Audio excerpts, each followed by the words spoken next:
दोस्तों, सुशांत का केस किसी उलझी हुई पहेली सा हो गया है।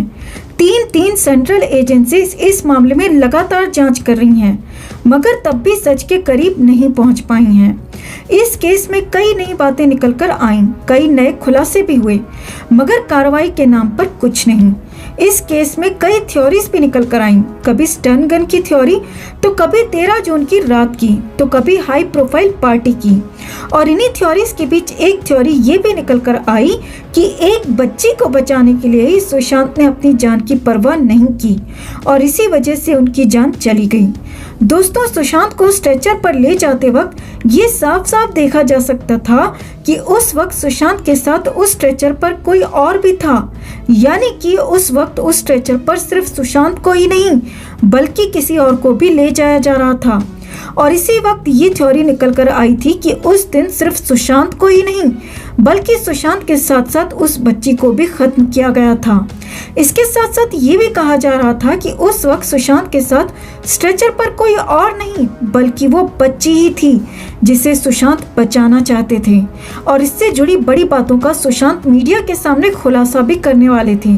तो इसी बात को लेकर अब जो खुलासा हुआ है उसे सुशांत के फैंस के लिए बहुत बड़ी जीत और पहली जीत माना जा सकता है, क्योंकि अब सुशांत के केस में बड़े और नए खुलासे होना तय हैं, जो इस केस को अपनी मंजिल तक पहुंचाने में काफी मददगार साबित होंगे।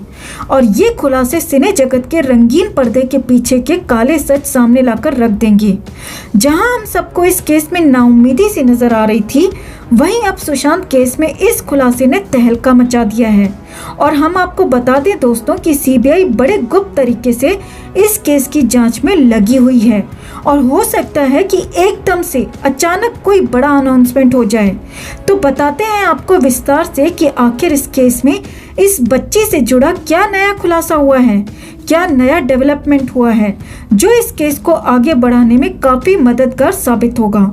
मगर उससे पहले हम आपसे कहना चाहेंगे कि इस लड़ाई में प्लीज हमारा साथ ना छोड़ें दोस्तों, क्योंकि ये लड़ाई हम अकेले नहीं लड़ सकते। वो आपकी ही ताकत थी जिसने सरकार को इस केस में सीबीआई को लाने के लिए मजबूर कर दिया।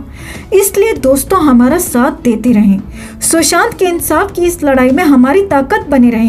हमारे चैनल के साथ जुड़ें और हमारे चैनल को सब्सक्राइब करें। सुशांत के इंसाफ के लिए इस खबर को ज्यादा से ज्यादा लाइक और शेयर जरूर करें। तो दोस्तों आपको बता दें कि सुशांत केस में सीबीआई ने एक टीवी एक्टर को गिरफ्तार किया है और उस पर पॉक्सो एक्ट लगाया है। इस टीवी एक्टर पर 1000 से भी ज्यादा बच्चों के साथ गलत काम करने के संगीन आरोप हैं। इतना ही नहीं, इस एक्टर के तार विदेशों तक से जुड़े हुए हैं दोस्तों। इतना ही नहीं, बॉलीवुड की बड़ी बड़ी हाई प्रोफाइल पार्टीज में भी ये सप्लाई का काम करता था।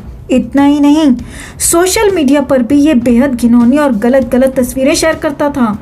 1000 का आंकड़ा सुनकर आपको हैरानी हुई होगी, क्योंकि हमें भी बेहद हैरानी हुई।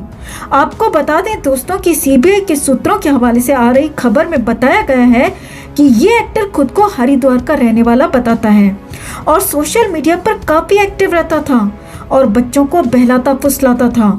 और ये न सिर्फ भारत बल्कि अमेरिका, यूरोप और दक्षिण के कंट्रीज में भी सप्लाई पहुंचाता है। इस एक्टर के तार इंटरनेशनल लेवल पर जुड़े हुए हैं। फिलहाल ये एक्टर सीबीआई की पकड़ में आ चुका है। सीबीआई ने उसका मोबाइल और लैपटॉप भी फॉरेंसिक जांच के लिए भेज दिया है, जिसके जरिए बड़े बड़े खुलासे होना तय हैं। तो अब आप इस गिरफ्तारी का पूरा मतलब समझिए दोस्तों। सुशांत मामले में भी एक ऐसी ही थ्योरी का जिक्र किया जा रहा था। दोस्तों अब तक लग रहा था कि ये सिर्फ एक थ्योरी है और सोशल मीडिया पर बनाई गई बात है, मगर इस टीवी एक्टर की गिरफ्तारी से ये बात तो साफ हो गई है कि न सिर्फ बॉलीवुड बल्कि ये घिनौना गंदा काम टीवी जगत में भी आम है। आपको बता दें कि हाल ही में जिस एडवोकेट विभोर आनंद को मुंबई पुलिस ने गिरफ्तार किया था, उसी विभोर आनंद ने इस थ्योरी का ट्विटर पर जिक्र किया था। दरअसल विभोर आनंद ने बताया था कि 7 जून को एकता कपूर की बर्थडे पार्टी में कुछ ऐसा ही हुआ था और सुशांत को इसकी भनक लग गई थी और सुशांत उस बच्ची को बचाने के लिए मीडिया के सामने अपना मुंह खोलने वाले थे। और संयोग देखिए दोस्तों, 7 जून की पार्टी के बाद रिया का सुशांत के घर से 8 जून को चले जाना और फिर उसी दिन 8 जून को दिशा सालियान का वो हादसा होना और फिर 14 जून को या फिर कहें 13 जून को ही सुशांत के साथ वो सब कुछ हो जाना। ये सारी बातें सिर्फ इत्तेफाक नहीं हो सकती दोस्तों, क्योंकि इत्तेफाक 1 या 2 बार होता है, बार बार नहीं। तो ऐसे में पता नहीं सुशांत के साथ 13 जून को या 13 जून की दोपहर को या फिर 13 जून की रात को न जाने क्या क्या हुआ, इन लोगों ने सुशांत के साथ क्या किया। और इसी बात का सच जानना अब फैंस का मिशन बन चुका है और फैंस मिलकर इस मिशन को अपने मुकाम तक पहुंचाकर रहेंगे, सुशांत को इंसाफ दिलाकर रहेंगे। तो दोस्तों, अब इस बच्ची वाली थ्योरी पर जो खुलासा हुआ है उससे ये साफ है कि सुशांत ने इस बच्ची को बचाने के लिए ही अपनी जान की परवाह नहीं की। और चूंकि वो टीवी और बॉलीवुड इंडस्ट्री का ये घिनौना सच जान चुके थे और मीडिया के सामने इसका खुलासा करने वाले थे, इसीलिए ही उनके खिलाफ ये पूरी साजिश रची गई, ये सारा प्लान बनाया गया, जिसमें खुद को सुशांत की गर्लफ्रेंड बताने वाली चुड़ैल रिया ने भी बड़ा रोल प्ले किया। पहले सुशांत की जिंदगी में आकर उन्हें खूब लूटा, उनके पैसों पर अय्याशी की, अपने परिवार पर भी सुशांत का पैसा पानी की तरह लुटाया और अंत में सुशांत को ड्रग और डिप्रेशन की दवाई खिला खिलाकर पूरी तरह से बेसुध कर उन्हें बर्बाद कर दिया और फिर उन्हें अकेला छोड़कर चली गई। और बड़े अफसोस की बात है कि ये चुड़ैल अब तक आज़ाद घूम रही है। एनसीबी के मामले में जब जेल गई थी तब हम सबके कलेजे में कुछ ठंडक जरूर पहुंची थी, मगर हमारी इच्छा थी कि ये डायन भायखला जेल से सीधा तिहाड़ जेल पहुंचे और वहां जिंदगी भर चक्की पीसती रहे, मगर ऐसा नहीं हो पाया।